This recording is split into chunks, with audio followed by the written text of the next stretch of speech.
First item of discussion was on looking at ways by which we can actually improve on broadband services.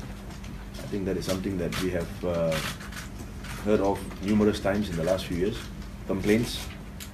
So I would like to see this ministry stating how it is we can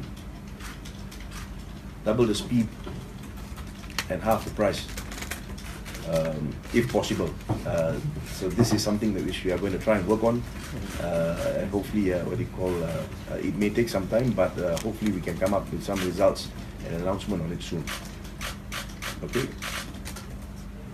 There are a host of other areas which this ministry has focused on in the last 2 or 3 years. I'm not going to speak about those aspects now, or those angles now, but separate press conferences will be called every week, so that I can actually update you as to what the previous projects were, how far they have succeeded, whether there's a need for us to tweak those projects so that we can meet higher expectations, greater success, whether we need to change them altogether. But these are things which I will have press conferences on and inform you about later. Otherwise today there will be just too much for you all to grasp. I think a lot of people want to know what actually fake news is, who decides, and these are the problems that we spoke about in Parliament before. Yeah. I've always maintained that that bill was put through Parliament in a rush. It was not well thought over, and I think at the end of the day, it is one of those bills that, or those laws now, that are just too broad and capable of being abused. So this is the reason why we have said that we need to look at it, repeal it.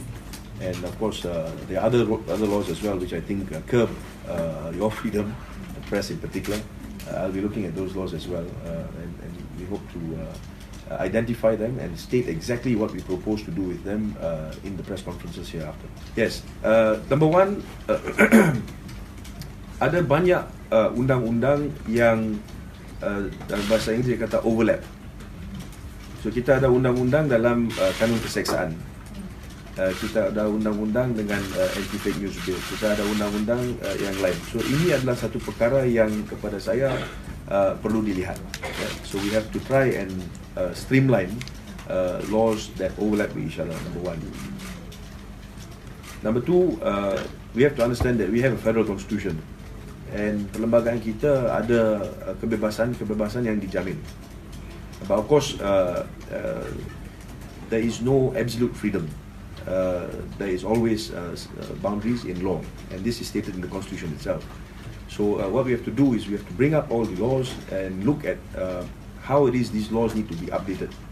Kerana kita lihat bagaimana teknologi telah pun mara ke hadapan dalam 10 atau 15 tahun yang lalu, dan sistem laporan media hari ini amat berbeza daripada sistem yang ada 20 tahun yang lalu.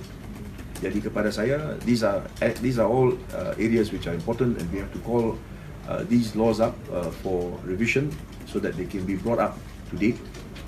And of course, taking into account also the fact that in today's media world, there is, to me, a need for greater press freedom.